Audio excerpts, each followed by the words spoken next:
घुमंतू समाज से जुड़ी समस्याओं और उनके रहन सहन को ऊपर उठाने के मकसद से अध्यात्म नाट्य अकादमी की ओर से जयपुर के रविंद्र मंच के ओपन थिएटर में 2 दिवसीय घुमंतू महोत्सव का आयोजन किया गया, जिसमें प्रदेश भर के कई घुमंतू समाज के लोगों ने न सिर्फ हिस्सा लिया बल्कि अपने अपने फन और हुनर को भी जनता और उनकी सुध लेने आए मेहमानों के सामने भी पेश किया।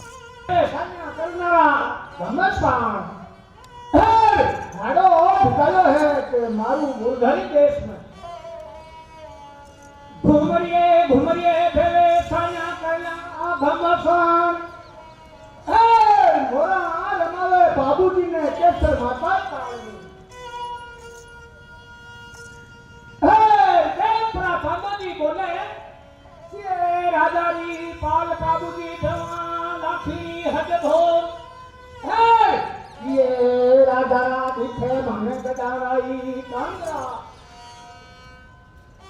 सोना सगारी कांदा की संगत लाखी हद भोन सूरज बोले सोना एक दिखे गदाराई कांगरा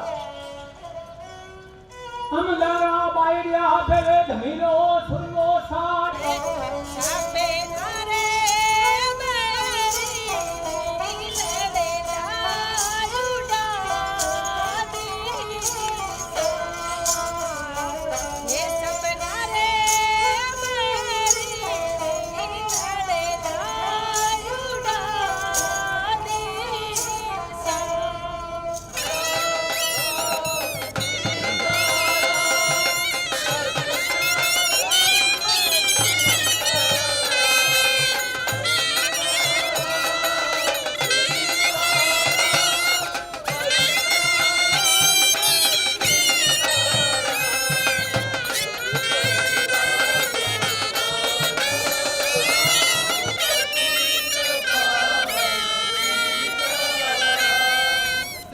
प्रोग्राम की शुरुआत गांधी सर्किल से निकली रैली से हुई, जो अल्बर्ट हॉल से होते हुए रविंद्र मंच पहुंची। इस रैली में सभी घुमंतू समाज के लोग शामिल हुए। रैली की खास बात जो देखने को मिली वो ये कि इस रैली में घुमंतू समाज से संबंध रखने वाले बहुरूपियों ने एक अलग ही वेशभूषा धारण कर रखी थी। कोई महात्मा गांधी बना था, तो कोई डॉक्टर भीमराव अंबेडकर, तो कोई सरदार भगत सिंह।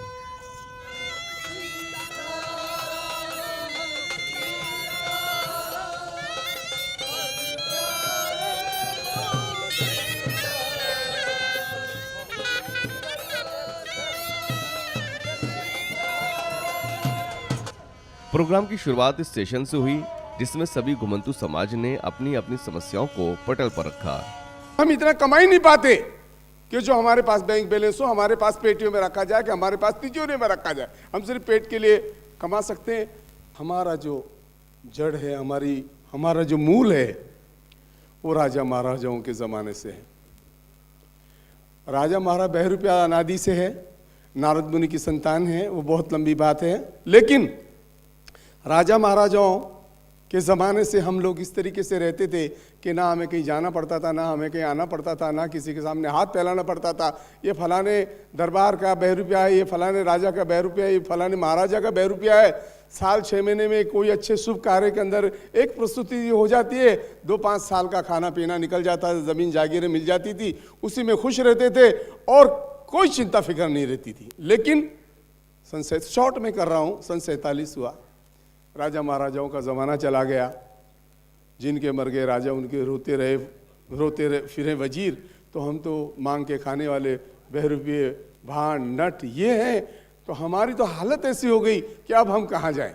अब हमारे पास तो पढ़ाई नहीं है, हमारे पास तो लिखाई नहीं है, हमारे पास तो पैसा नहीं है, हमारे पास में इतना कोई बैक साइड हमारी इतनी मजबूत नहीं है कि हम जाके और किसी से, और ना ही आज कोई भी फिल्म देख लीजिए, किसी भी आर्टिस्ट को देख लीजिए आप, वो बहरूपिये का फिल्म में नाम जरूर लेगा, गानों में भी बहरूपिये का नाम लेंगे, लेकिन बहरूपिये के लिए कुछ नहीं करेंगे, क्योंकि बहरूपिया कुछ नहीं कर पाता है। बहरूपिये के पास वो क्वालिटी नहीं है जो फिल्म वाले दिखा देते।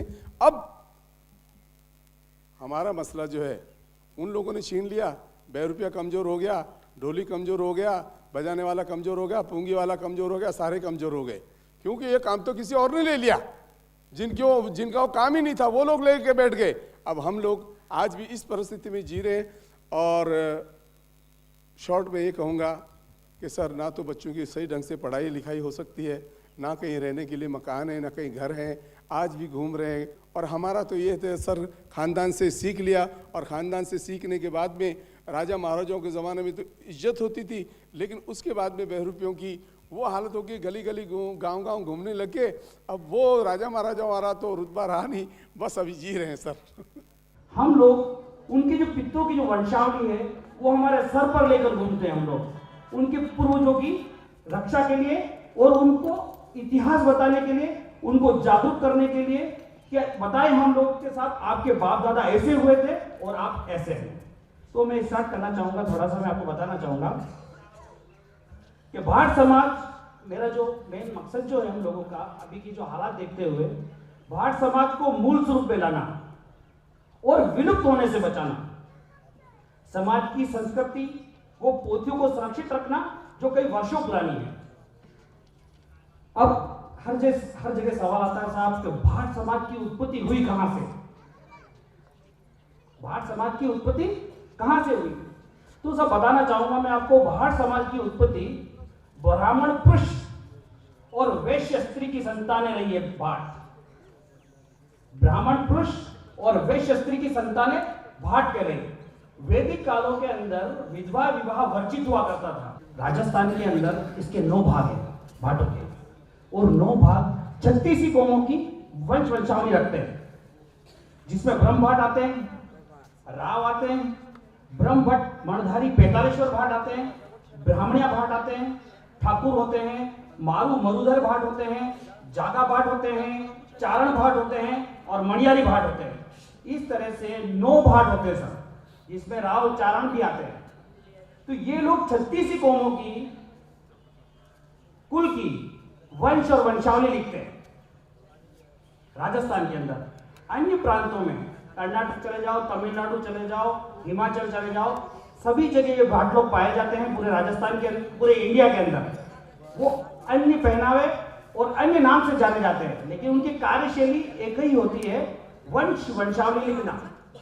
मुगल काल के अंदर भाटों के युद्ध के प्रमाण भी मिले हैं। भाटों ने कई जगह युद्ध भी लड़े हैं साथियों, और मुगल चाहते थे कि भाट इस्लाम कबूल करे और हमारा इतिहास लिखे, हमारी गौरव गाथा है, परंतु भाटों ने कभी स्वीकार नहीं किया। और मुगल काल में भाटों का बहुत नरसंहार भी हुआ, इसीलिए आज भाटों की जनसंख्या बहुत ही कम है। उसके बाद 200 साल अंग्रेजों द्वारा हमारा शोषण भी जारी रहा। 1871 में कर्नल टार द्वारा राजस्थान की जो 128 जातियों को डिनोटिफाइड क्रिमिनल एक्ट में डाला, तो उनकी सुनियोजित एक प्रक्रिया थी कि जिन्होंने भी देश के लिए, समाज के लिए, राष्ट्र के उत्थान के लिए कार्य किया, उन जातियों को उन्होंने क्रिमिनल में डाला।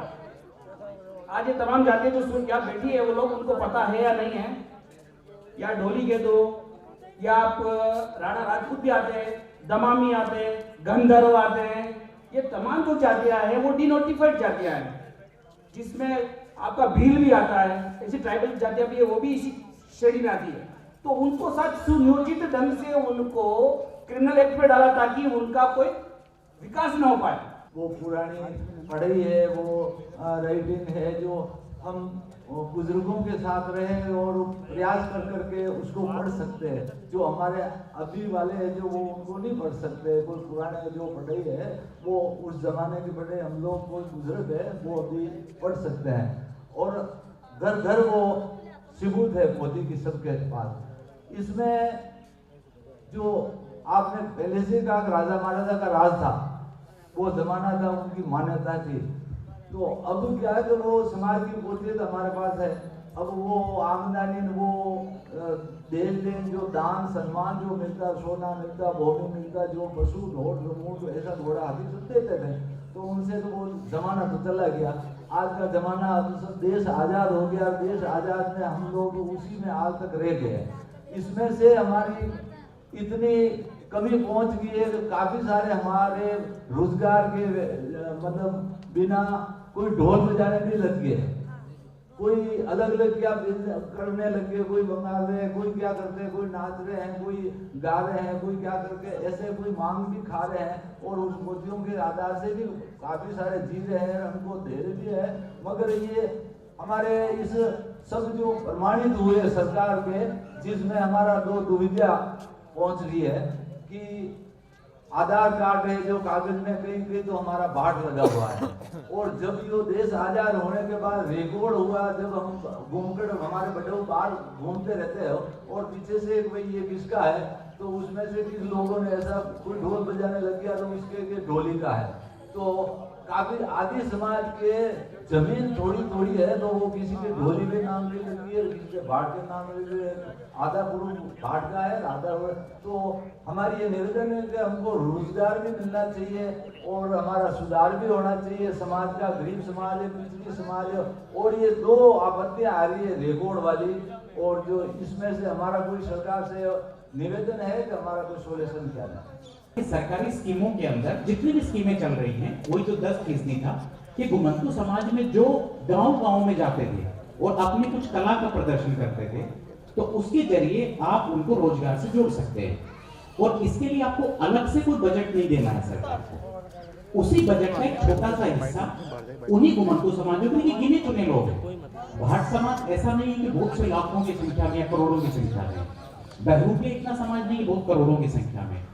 तो हम नक्काल को, भाट को और डूम को, उसके साथ भाट को, हम इनको एक सरकारी स्कीम के साथ जोड़ सकते हैं।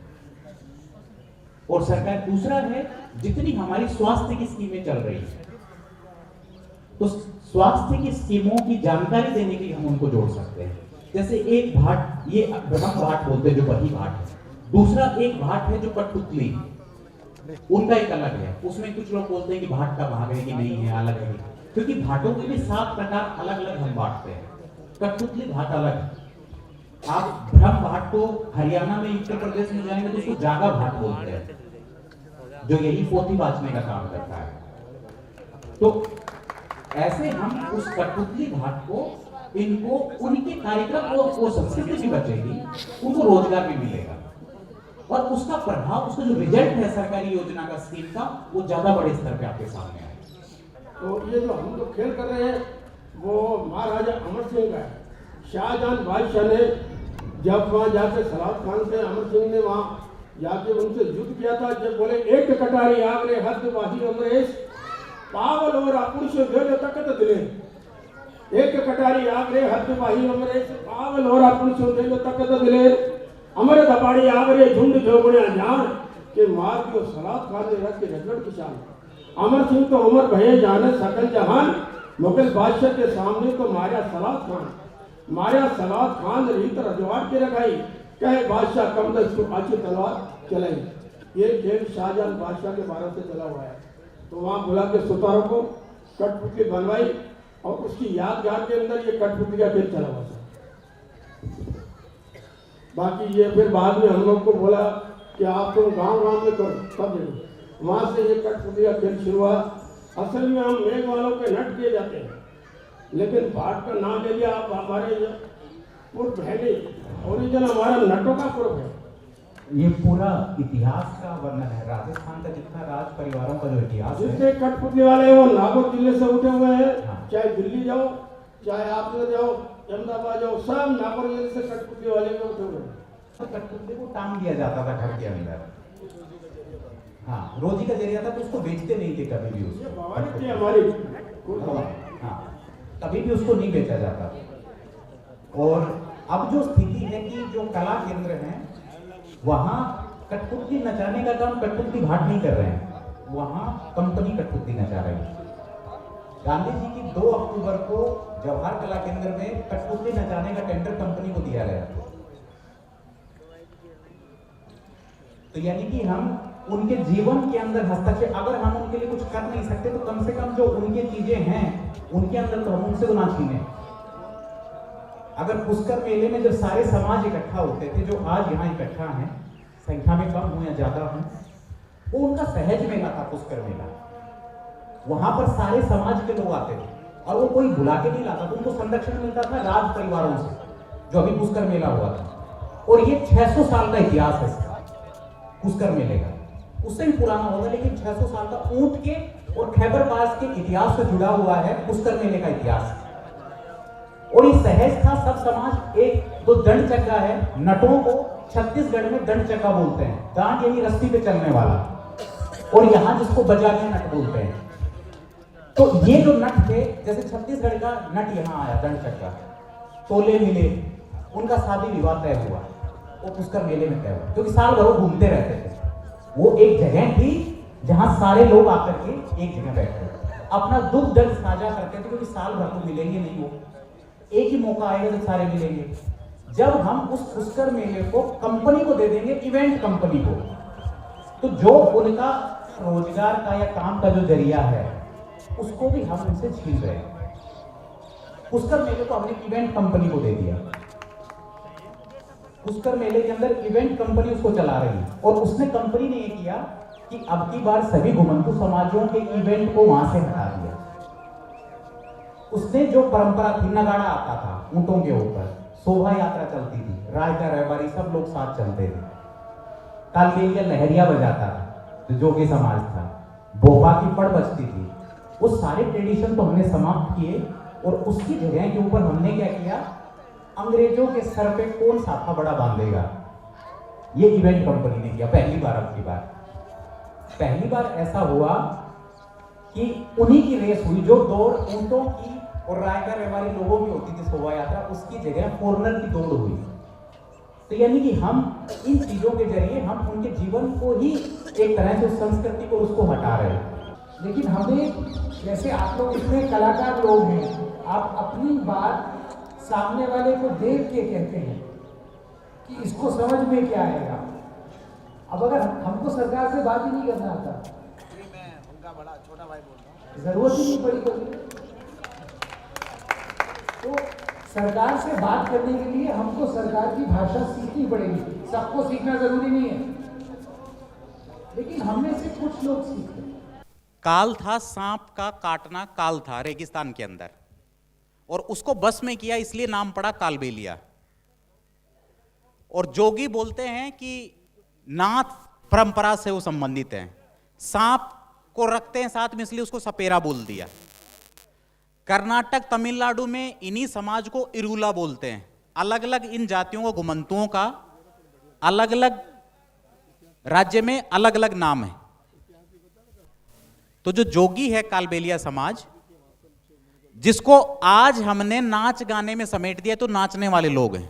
नाचना कभी भी कालबेलिया का काम नहीं था। ये तो जब 7 दिन 10 दिन किसी समाज में, किसी गांव में अपना डेरा डालते थे, तो अंतिम दिन सब लोग मिल करके नाच गाना करते थे। वो जस्ट इनका एक परंपरा थी। गट्टी वाला कालबेलिया अलग था, जो गट्टी सप्लाई करता था। मैं पहले तो अपने समाज के बारे में आपको बता देता हूँ। अभी साहब ने बताया कि कालबेलिया 2 प्रकार के होते हैं।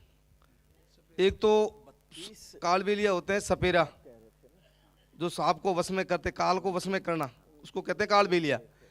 दूसरे होते हैं घंटी वाले। तो हम वो दूसरी कैटेगरी के कालबेलिया हैं, जो जालोर, पाली, सिरोही, जैसलमेर और बाड़मेर, इन जिलों में, मारवाड़ अंचल में हमारे समाज के लोग रहते हैं। हमारे पूर्वजों का धंधा, जहाँ तक मैं सुनता आया हूँ, मेरे पिताजी को उनके पिताजी ने सुनाया, उनके पिताजी ने उनको पिताजी को सुनाया। लिखित में तो हमारे पास कोई इतिहास है नहीं हमारे समाज का, लेकिन ये किंवदंती चलती आ रही है कि हमारे पूर्वज थे, वो लगभग प्रकृति पर ही निर्भर थे, जंगलों में ही रहते थे। जब राजा महाराजों का समय था, तो उस समय भी हम लोग अलग से रहा करते थे कबीलों में। जब समय धीरे धीरे पलटा, तो फिर ब्रिटिश सरकार आई। ब्रिटिश सरकार का तो काम ही अलग था, वो हर किसी को बस में करते थे, बेगार निकलाते थे। लेकिन उस समय भी हमारे लोगों ने ये चीज़ें अधीनता स्वीकार नहीं की अंग्रेजों की, ये पक्की बात है। वो हमेशा 100-150 परिवारों में एक साथ रहा करते थे। फिर जैसे जैसे समय निकलता गया, और उन लोगों ने ये घंटी, जिसको हम पीस के अनाज कुछ समय पहले, और आज भी हमारे बाड़मेर और जालोर, चिरोई, पाली में तो आज भी ये चलता है। हम लोग काम करते हैं।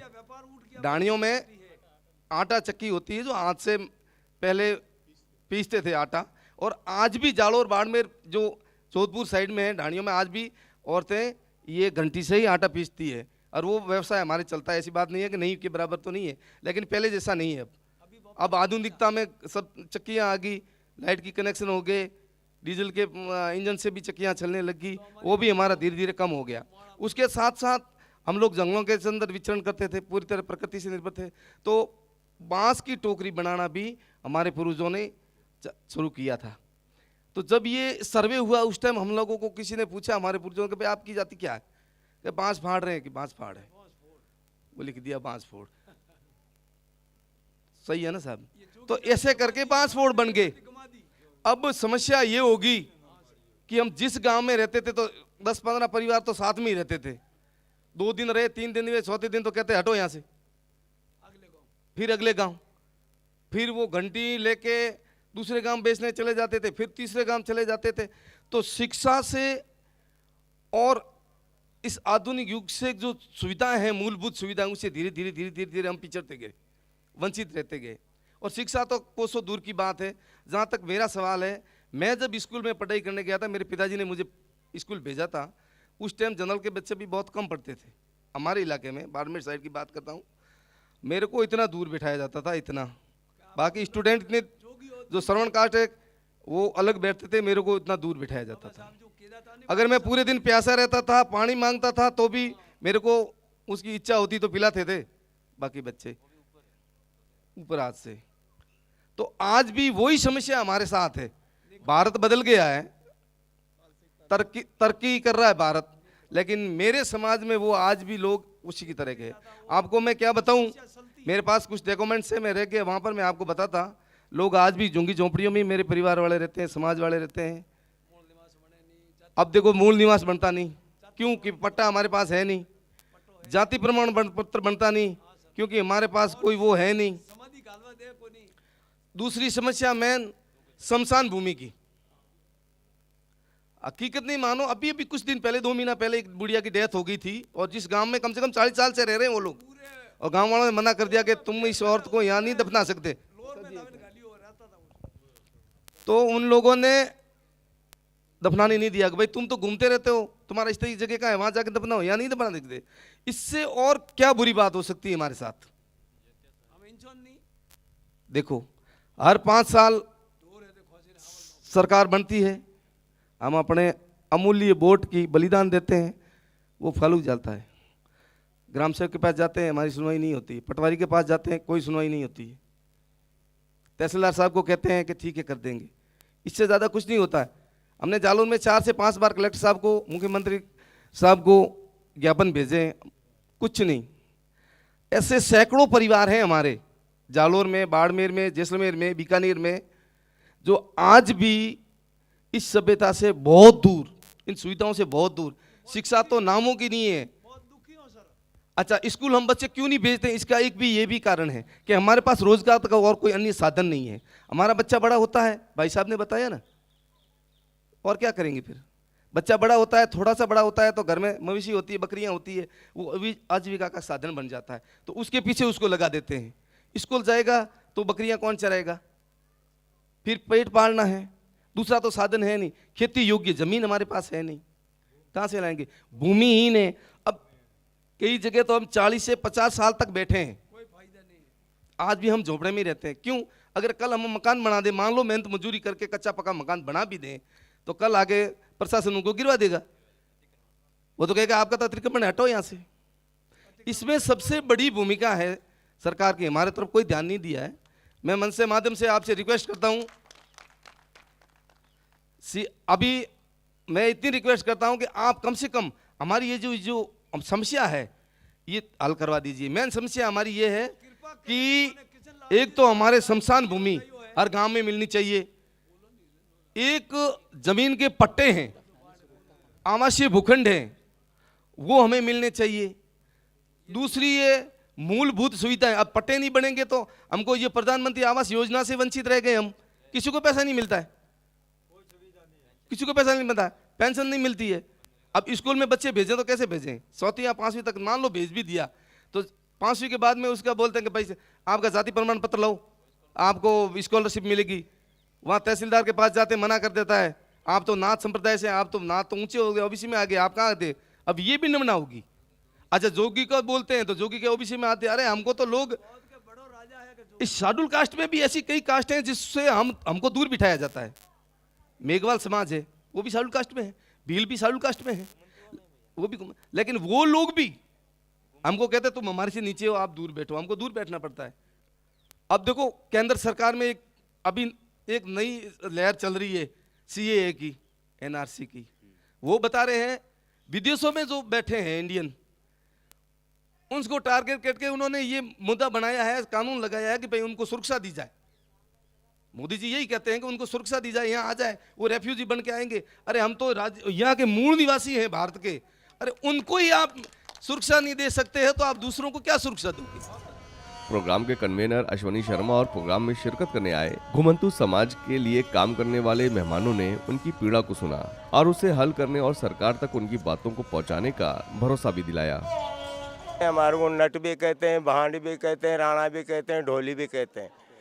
अब इन जातियों में हमारे जो अच्छे पढ़े लिखे हैं वो तो साहब वो तो कोई नौकरी भी कर लेते हैं, मगर अनपढ़ समाज हमारी कहीं रोड पे लगा के रहते हैं, तंबू लगा के रहते हैं तो हमारे को रोड वाले नहीं रहने देते हैं, कहीं तंबू लगाते तो वो ज़मीन वाला नहीं रहने देता। आज हम 40 साल से यहाँ ही जयपुर के अंदर रह रहे हैं, वो सरकार की ज़मीन है, फिर भी वहाँ पे धनी बनने के लिए आ गए कि ये ज़मीन हमारी है।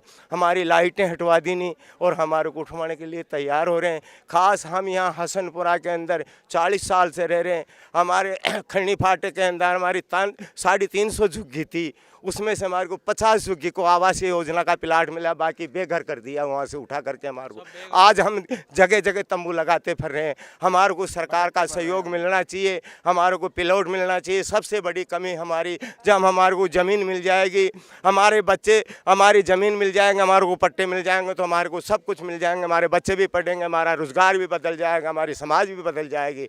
जब तक हमारे को ज़मीन नहीं मिलेगी, जब तक हमारा ये समाज कभी नहीं बदलेगा। सरकार हमारे को बेघर कर रखा है इस सरकार ने। हम सरकार का आभारी हैं। हमारे को रहने के लिए हमारे को मकान चाहिए, हमारे को धंधा तो हम कमा के खा लेंगे, ऐसी कोई बात नहीं। आज दुनिया के पास हमारे घर वाले कहते हैं हमने ऐसा कौन सा कर्म किया है जो दुनिया ऐसी रह रही है, हम यहाँ पे रह रहे हैं। इस सरकार को हम वोट नहीं देते कि सरकार हमारे से वोट लेती है, सरकार हमारी मीटिंगें लेती है, फिर भी हमारा कोई ध्यान नहीं देते। तो मैं हाथ जोड़ के यही कहता हूँ सरकार को कि हमारे को आवास योजना से आज सरकार प्रधान निकाल रखा है, हमारे को क्यों नहीं ज़मीन देते, हमारे को क्यों नहीं प्लॉट देती सरकार, ताकि हमारे बच्चे हमारा परिवार भी सुखी रह सकते। मेरे पास ना तो घर है ना कोई झोंपड़ी है, कोई लेना नहीं देना है, मांग के खाते हैं, रोडों पर पड़े रहते हैं। अब सर से हमारी यही निवेदन है, हमारे लिए रहने के लिए झोंपड़ी मिलनी चाहिए सर, यही हमारी ख्वाहिश है सर। हमारे रहने के लिए घर नहीं है, हम फुटपोल पे रहते हैं। जगह जगह जो रिंग रोड पे झुग्गी डाली थी हमने, 500 आदमी झुग्गी डाले थे सवाई चक में, वहाँ से भी हमारे को पुलिस आके डंडा मार के भगा दी। अब हम रोड पे रहते हैं, हमारे पास घर मकान कोई नहीं है, हमारे बच्चे भी शिक्षा से नहीं है, और बरसात आती है हमारे बच्चे बाहर भेजते हैं। हमारे को रहने की स्थाई दो, हमारे बच्चों को स्कूल दो और हमारा रोजगार दो, मेलों को जो हम मांगने नहीं जाए, घर घर ढोल बजाने नहीं जाए हम। अब हमारे पास घर है ना ज़मीन है ना कुछ है, ना कोई बच्चों की पढ़ाई है, ना बच्चों की पढ़ाई पे ध्यान देते हैं। कभी यहाँ भगा देते हैं, कभी वहाँ भगा देते हैं, कभी कोई गिरवान पकड़ के दे लेता है जूते, कभी कोई पीटता है, कभी कोई कूटता है। हमारे को भगते भगते साहब आज की 30 बरस हो गई, वहाँ के वहीं पड़े हुए गूंठा छाप ही है। और हमारी समाज ऐसी की ऐसी रहेगी, आगे नहीं बढ़ पाएगी। ऐसी की जहाँ सींगी तोड़ने वाले थे वो सींगियाँ बंद होगी। अब करेंगे क्या? भीख मांगेंगे, किसी के घर पे रोटी मांगेंगे, किसी के घर पे चाय मांगेंगे, किसी घर पे 2 रुपया 5 रुपया मांगेंगे। साहब ये काम रहेगा तो साहब आगे बढ़ेंगे कहाँ? अब सरकार से चाहते हैं साहब जगह ज़मीन चाहिए हमारे को रहने के लिए स्थायी, हमारे बच्चे पढ़े, खेत नहीं है, ज़मीन नहीं है तो रहने के लिए तो चाहिए साहब छत तो होनी चाहिए, बच्चों को उनको पढ़ा सकते हैं, उनको शिक्षा दे सकते हैं, वो तो होना चाहिए कम से कम साहब। नहीं कोई घर है नहीं ज़मीन है साहब, ऐसी झुग्गी लगा रखी हूँ। वो झुग्गी भी चौमासा आता है तो बरसात आती है, बरसात आ जाती है तो हम भीजते हैं साहब। तो हम तो ये चाहते हैं कि सरकार थोड़ी बहुत हमारी मदद करनी चाहिए, सरकार के आगे इतनी हम करते हैं भाई मदद होनी चाहिए, हमारे को रहना का एक माथा का आसरा होना चाहिए, छत होनी चाहिए। वैसे तो हमारे को भांड बोलते हैं, डोली बोलते हैं, भाट बोलते हैं, नट बोलते हैं, हमारे ढोल बजाने का काम है। शहरों में लोग रहते हैं, वो रह रहे हैं तो या तो राणा लोग बोलते हैं, हम बाहर गाँव में रहते हैं तो भांड बोलते हैं, ढोली बोलते हैं, भाट बोलते हैं। तो कई लोगों की हमारी तो प्रस्ताव यही है कि जो लोग कई जो ये सम्मेलनों में शादियां करते, तो हमारा एक तो समाज में सम्मेलन होना चाहिए, एक सुधार होना चाहिए। जो लोग ये हम भीख मांगते, हमारी औरतें भीख मांगने के लिए जाती है, तो ये ना होना चाहिए। और हमारे बच्चे ये सरकार से जुड़ना चाहते हैं हम, और सरकार से यही मांग है हमारी। हम ऐसे इतने गिरे हुए इंसान हैं, लोग हमारी कुछ भी नहीं सुनते। पूरे हिंदुस्तान में सबसे लघुमती बहरूपिया है, सबसे कम। पूरे 125 करोड़ 30 करोड़ में कुछ 25,000 बहरूपिया है, कुल 25,000 बहरूपिया है। अब जब कभी था तो बहरूपिया था, जब कभी था तो बहरूपिया था, और आज अरे बहरूपिया है। एक्सप्रेशन इतना चेंज हो गया है। जब कभी था तो ये राजा का बहरूपिया है, इससे बात मत करना, उल्टा लटकवा देगा। अरे बहरूपिया, क्योंकि इन दोनों सिचुएशनों के बीच में, क्योंकि उस जमाने में क्या होता था, साल 6 महीने में या पूरे साल में 5-7 मर्तबा मनोरंजन करना है, बाकी ऐश करनी है। बस रूप दिखा दिया, खुश कर दिया, दिवाली होली ब्याह शादी में प्रोग्राम दिखा दिए, राजे महाराजे खुश हो गए। अब बहरूपिया का ये एक ही नहीं था कि वो एंटरटेन ही करता था।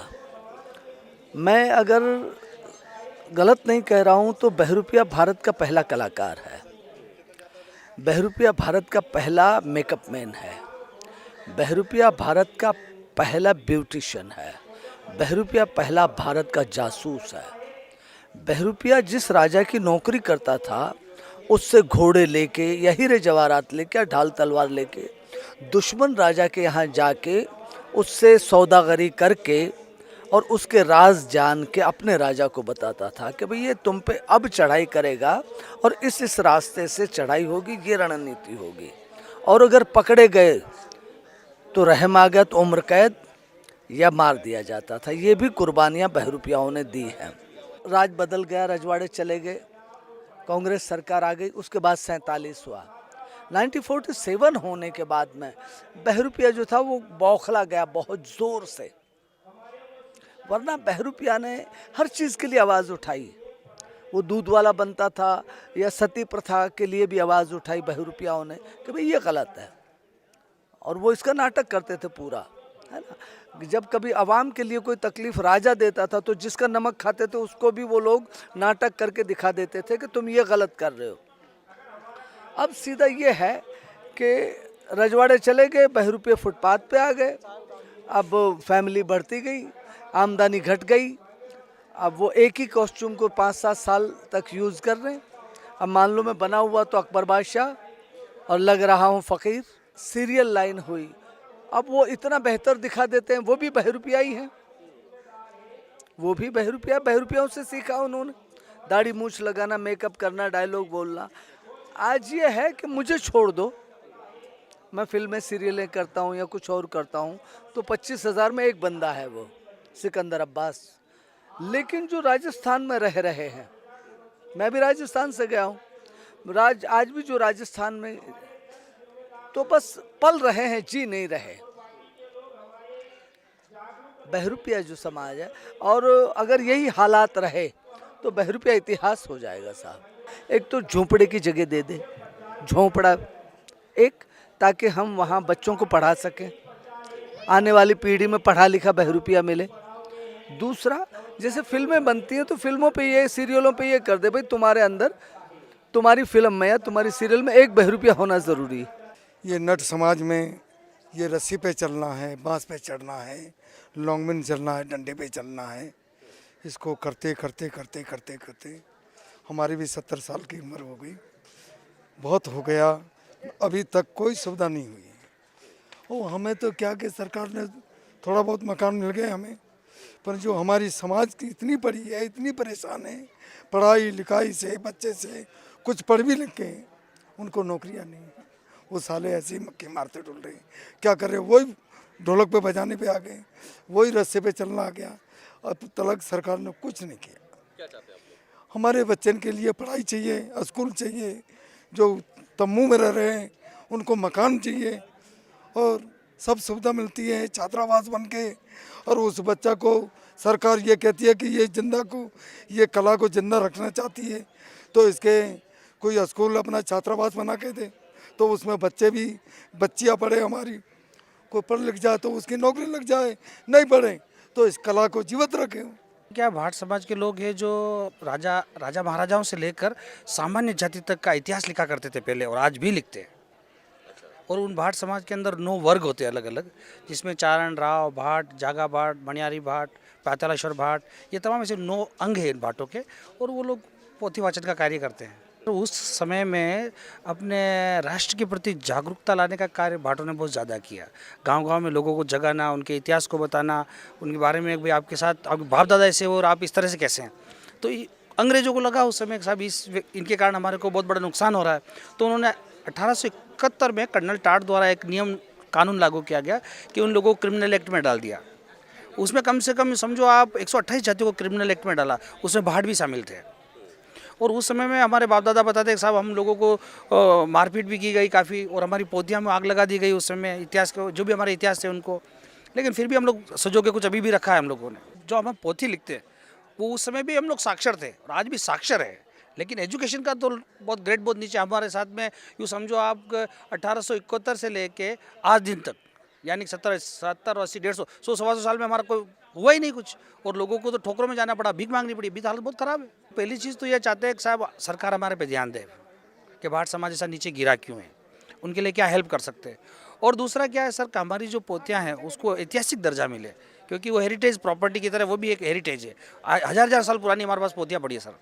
और उसमें चित्रांगदा मौर्य जिन्होंने चित्तौड़ बसाया, चंद्रगुप्त मौर्य, उनकी तकात के इतने बड़े बड़े हमारे पास इतिहास रखे हैं। उनको आरक्षण कुछ नहीं चाहिए, हम लोगों को सिर्फ हमारा अस्तित्व बचा रहे, हमारी पोथियाँ बची रहे, सुरक्षित रहे।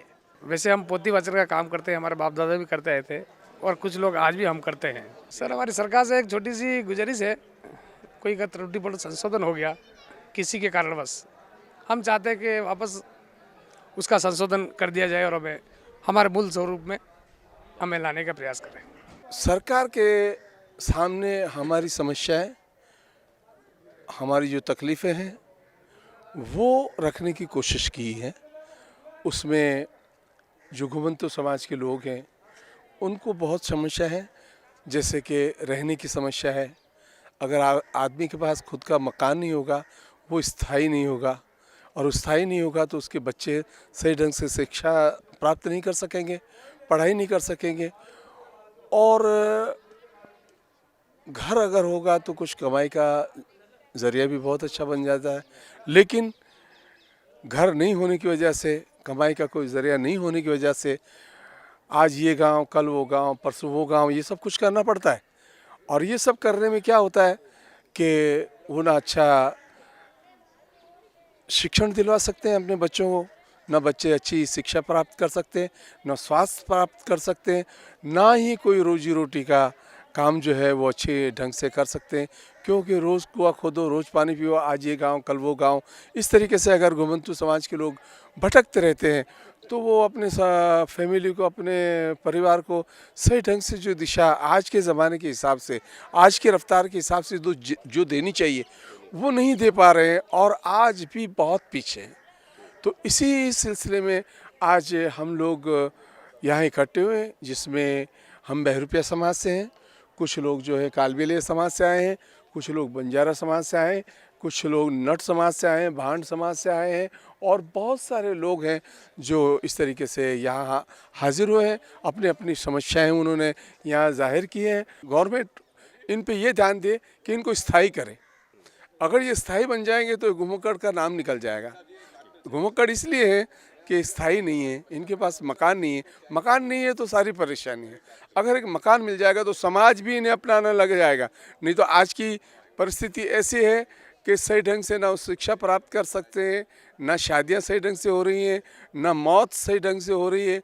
बहुत से लोगों ने आज ऐसी समस्या जाहिर की है, जिसमें हिंदू भी हैं, मुस्लिम भी हैं, सभी लोगों ने अपनी, कि हमारा अगर कोई इंसान अगर इंतकाल कर जाता है, गुजर जाता है, तो हमको उसको शमशान के लिए परेशानी आ जाती है, उसको दफनाने के लिए परेशानी आ जाती है, क्योंकि वहाँ के जो स्थायी लोग होते हैं वो कहते हैं कि भाई आप यहाँ के हो नहीं, ये सब नहीं हो पाएगा यहाँ आपका।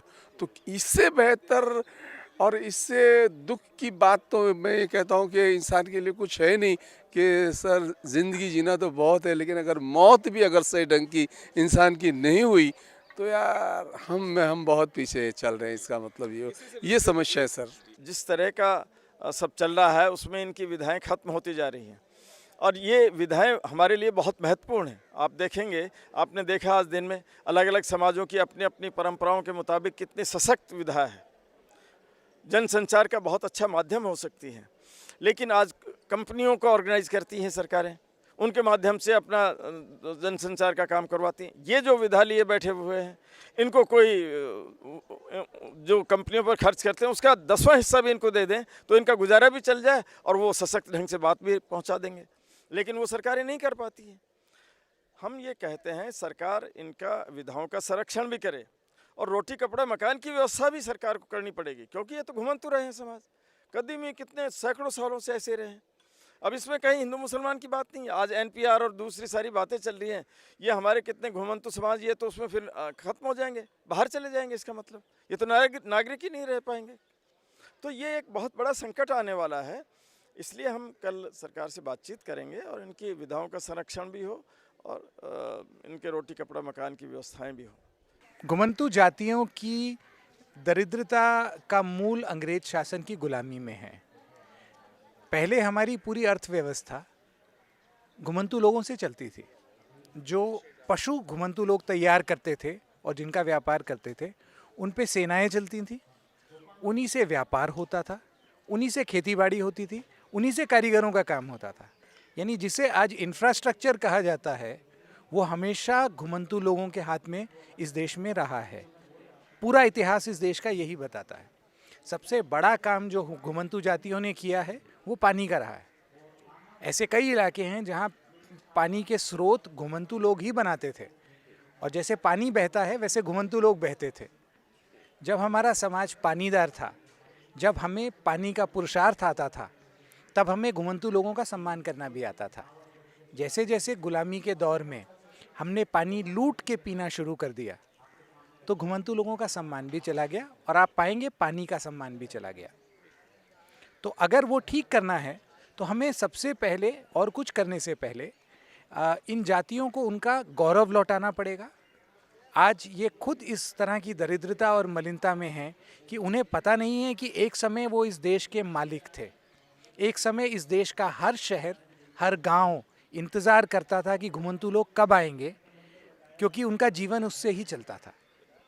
तो हमें पहले उनका गौरव उन्हें लौटाना पड़ेगा और फिर उनकी समस्याएं समझनी पड़ेंगी।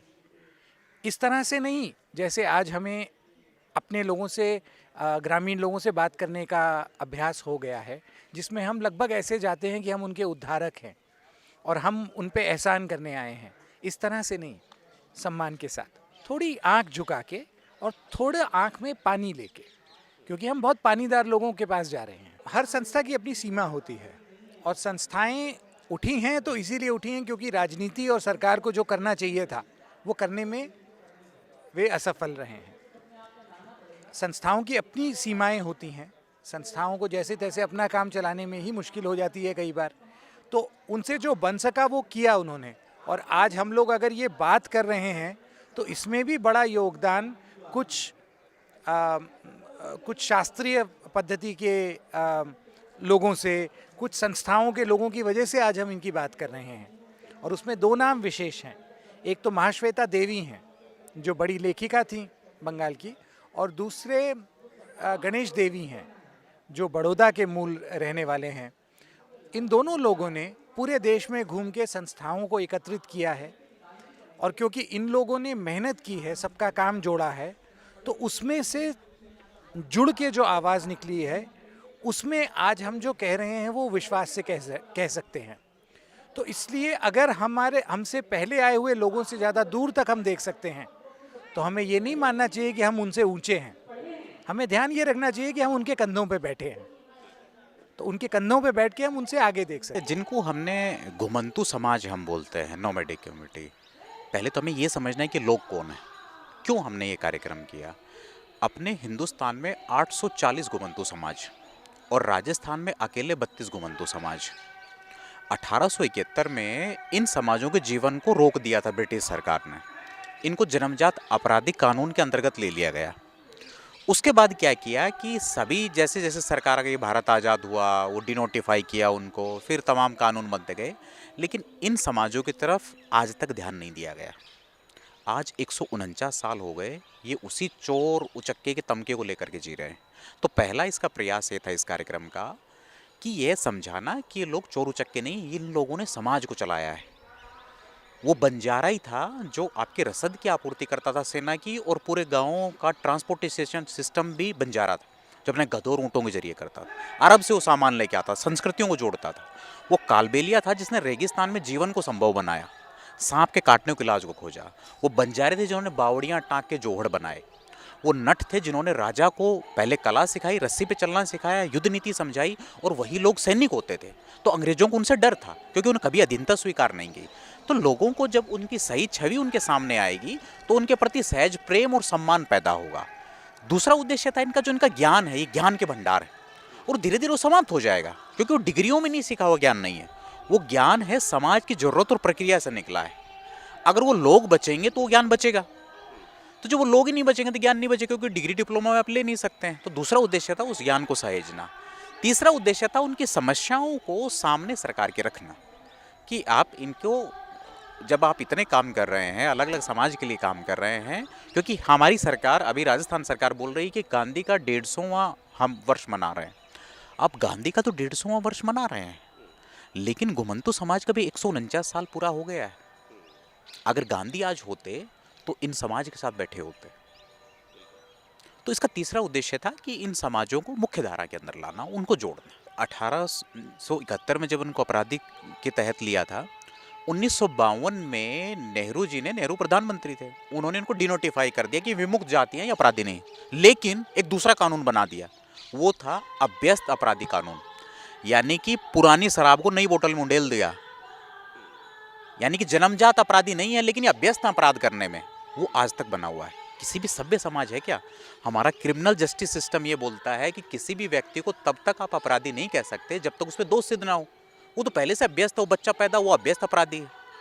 तो हमारा क्रिमिनल जस्टिस सिस्टम। दूसरा, हमारा संविधान आर्टिकल 14 बोलता है कि सभी, किसी भी व्यक्ति का जन्म, लिंग, किसी भी कास्ट, क्षेत्र के आधार पर भेदभाव नहीं किया जाएगा। इनके साथ तो जन्मजात हो रहा है वो अभ्यस्त। कि जब धीरे धीरे आप पिछड़ते चले जाते हैं विकास की धारा में, तो आपके ऊपर एक तो पहले से अभ्यस्त अपराधी का तमका, आप संगठित नहीं है, पढ़े लिखे नहीं है, तो आप पुलिस प्रशासन के आसान शिकार हैं। इस वजह से ये इस स्थिति में पहुंचे आज तक। जो इनके मेले थे सहज, जैसे पुष्कर मेला है, पुष्कर मेले में क्या होता था कि ये समाज सहज तरीके से मिलते थे, कोई सरकार का कोई लेना देना नहीं थे, साल भर घूम रहे हैं, कहाँ मिलेंगे, वो पॉइंट था जहाँ मिलेंगे, दुख दर्द साझा करेंगे। इनका शादी विवाह तय होता था, हमने क्या किया, इवेंट कंपनी को दे दिया, इवेंट कंपनी ने इन्हीं को बाहर कर दिया। अब वो पुष्कर मेला भी नहीं रहेगा। 2 साल बाद टूरिस्ट तो इन्हीं को देखने के लिए आता था, इनके ऊँटों को और इनके कार्यक्रमों को। जब ये लोग रहेंगे नहीं, हाँ, उस संस्कृति को तो आप कैसे चलाएंगे। तो पहला काम तो हमें क्या करेंगे, हमें ये करना है कि हमें उनके जीवन में इंटरफेयर नहीं करना है। सबसे पहले तो हमें ये देखना है, उनको सहज जीने देना है। दूसरा, जब हम कानून बनाएं, क्योंकि एक ऐसी जमात आ गई है अधिकारियों की जो ये समझते कि हम जो कर रहे हैं वो अंतिम है, और जैसे आप ये कह देते हैं तो वैसे ही आप जो दूसरे सुझाव हैं उनको आप दरकिनार कर देते हैं। ये उन्मुक्त भाव से जीने वाले लोग हैं, इनको पैसा जीने के लिए चाहिए, बड़ा बनने के लिए नहीं। तो हमें ये समझना है कि उनको उन्मुक्त तरीके से जीने दें, उनको शिक्षा से जोड़ें। स्कूल, हम जब आवासीय स्कूल जो आदिवासी बच्चों के लिए, तो उससे भी बुरी स्थिति में, इनको क्यों आवासीय स्कूल नहीं दे रहे हम। 4 लाख बच्चे घुमंतुओं के बाहर हैं, 10 साल बाद वो क्या करेंगे, मेला भी आपने उनसे छीन लिया, महोत्सव भी उनसे छीन लिए, वो क्राइम ही करेगा, क्राइम का ग्राफ क्या चढ़ेगा। हम क्या कर रहे हैं उसकी दिशा में हम कुछ नहीं सोच रहे। तो ये मुझे लगता है कि इस तरीके से हमें बढ़ना पड़ेगा। हमें पहले उनको सोचना पड़ेगा जो हम फिजूल उनके जीवन में, कठपुतली, अब की बार 2 अक्टूबर को कठपुतली किसने नचाई जवाहर कला केंद्र में, भाटों ने नहीं नचाई, कंपनी ने नचाई। तो जब आप एक तरफ से गांधी का नाम हम ले रहे कि हम तो गांधी 150वां बर्थडे में, तो हम ये भी देख लें कि हम काम क्या कर रहे हैं। हमारा सोशल जस्टिस डिपार्टमेंट ने सारे घुमंतु समाजों को ढोली के अंदर रख दिया। हमारी ये समझ का स्तर बना उसके अंदर। 9 जगहों से हमने पिछले 1 साल में उनके तंबुओं को उजाड़ दिया। बसाया कितनों को? बंजारों को हमने नागौर से उजाड़ा। हमने कहा कि हाई कोर्ट का आदेश है, हमने उनको उजाड़ दिया। लेकिन वही जब बंगला खाली करने की बात आई तो आपने सुप्रीम कोर्ट में दाखिल कर दिया। तब हाई कोर्ट का आदेश नहीं था वो। तो आपने उसी समाज के लिए, वो संगठित बोलने वाला पढ़ा लिखा नहीं है, तो आप उसको नकार दिया, दरकिनार कर दीजिए आप। तो मुझे लगता है इस दिशा में आप सोचना पड़ेगा, पूरे समाज को सोचना पड़ेगा।